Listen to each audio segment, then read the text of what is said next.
Nah sekarang yang terakhir ini ada klaster dari ASN, ya. Satu ASN itu dia positif COVID-19 dan bukan OTG. Dia ini ada gejala ringan, ya. Jadi gejalanya itu hilangnya indera penciuman, ada seperti gejala seperti flu, ya. Ini satu orang, kemudian kita tracing istrinya juga, kemudian lagi 3 orang keluarganya juga, ya. Dalam rumah itu ada 7, ya, itu positif semua. Kemudian lagi kita lakukan tracing lagi kepada mertua, kepada tetangga dan sebagainya, kita dapat lagi 4 positif, ya. Jadi klaster ASN tadi itu 11 yang positif, ASN dan keluarganya. Seluruhnya sudah dirawat, ini mendekati hari ke-6. Kita doakan aja yang sebelah sini segera sembuh. Pada umumnya kita biasanya hari ke-15 sudah kita rilis, ya, kita discharge dari rumah sakit, hari ke-15 sudah keluar, sembuh, swab pulang negatif. Ya, jadi itu. Nah kita temukan lagi 1 orang, ya, 1 orang juga kita temukan, tapi di luar klaster ASN tadi, ya. Ini juga sudah kita rawat sampai hari ke-6. Jadi dari 12 kasus baru ini 5 orang dengan gejala ringan seperti flu, kemudian hilang penciuman, ya. Semuanya sudah ditangani oleh dokter, sudah mendekati hari ke-6. Mudah-mudahan lah, ya, berapa hari ini bisa sembuh lagi. Oke, jadi pelajaran pertama adalah 1, bahwa halnya corona ini never ending stories. Ini cerita yang tidak bakal habis. WHO, Badan Kesehatan Sedunia, sudah memperkirakan total nanti pandemi corona ini akan berlangsung sekitar 2 tahun. Kita anggaplah Januari 2020 mulainya, kan, akan selesainya Januari 2022. Oke, itu pertama dulu.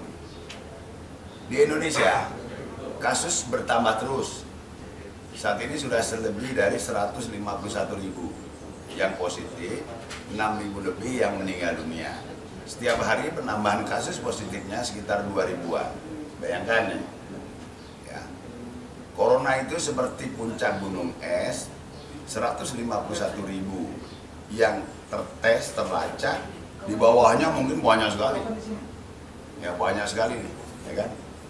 Diparah lagi karena pada umumnya kasus di Indonesia ini adalah asimptomatik, tidak ada gejala. Nah, kalau orang seperti tadi, yang 5 orang tadi kan, penciuman mulai berkurang seperti flu, dia tahu, mungkin kira-kira corona. Tapi kalau yang orang tanpa gejala kan sehat-sehat aja, kan? Kayak bupati malah pergi ke Ketungau, ninjau sana, ninjau sini, cuma alhamdulillah di swab negatif, ya kan? Tapi kan banyak yang seperti itu, kita tidak tahu, kan? Nah, kira-kira begitu. Corona belum berakhir, itu yang mesti masyarakat pahami. Di Sintang, selain 30 kasus yang sembuh dalam laporan resmi kita menemukan lagi 17 kasus dengan menggunakan mobile PCR kita. Karena mobile PCR kita ini belum masuk dalam jaringan pemeriksaan laboratorium yang di nasional, maka yang 17 itu segera sudah kita laporkan ke provinsi maupun ke pusat. Nanti kalau dia dimasukkan dalam sistem pencatatan pelaporan nasional, nanti pusat dulu yang akan mengumumkan, baru saya mengumumkan, ya.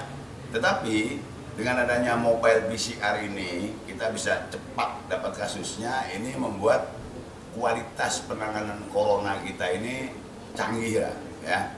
Jadi kita mudah melakukan tes, mudah melakukan pelacakan, dan mudah untuk penanganannya, ya.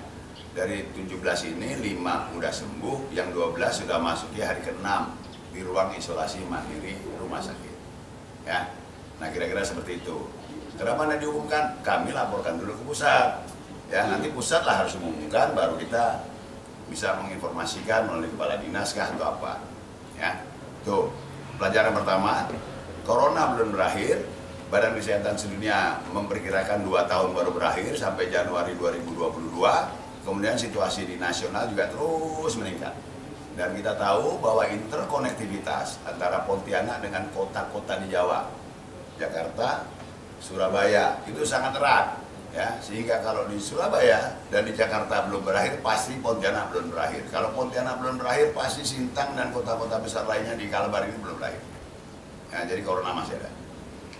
Yang kedua, yang dapat saya informasikan dengan tadi optimalisasi PCR tadi, Sintang, kemampuan Pemkab Sintang untuk melakukan tes, telusur, dan isolasi semakin canggih. Ya, ini kan membuat aman masyarakat.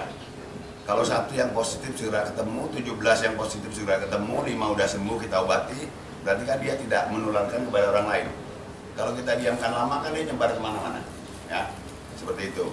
Yang ketiga, bahwa kalaulah pemerintah sudah seperti itu, apresiasi buat teman-teman dari gugus tugas di bidang kesehatan ya, dinas kesehatan, rumah sakit dan sebagainya, dokter-dokternya, para mediknya, seluruhnya lah ya, apresiasi buat mereka. Tinggal tugas masyarakat nih, ya, masyarakat saya minta tetap lakukan 2 hal. Pertama, tingkatkan imunitas badan, tidur cukup, jangan banyak ngembun. Minum madu, telur setengah matang, sayuran, vitamin dan sebagainya. Ya, yang merokok kurangi merokoknya kalau bisa berhenti. Ya, imunitas tubuh meningkat loh. Yang kedua, lakukan 3 langkah pencegahan. Pakai masker yang benar sampai ke pangkal hidung. Ya.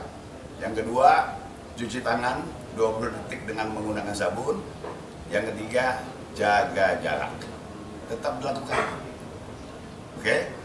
Nah, kemudian kalau ini sudah terjadi simbiosis yang bagus, kapasitas pemerintah bagus, melakukan tes telusur isolasi, melakukan surveillance, pencegahan kasus impor, pemerintah sudah bagus, rakyat pun juga sudah bagus tadi, melakukan pencegahan untuk dirinya sendiri, meningkatkan imunitas, kemudian lagi tiga pencegahan tadi dilakukan dengan baik, kita tetap kembali menuju adaptasi kebiasaan baru atau new normal.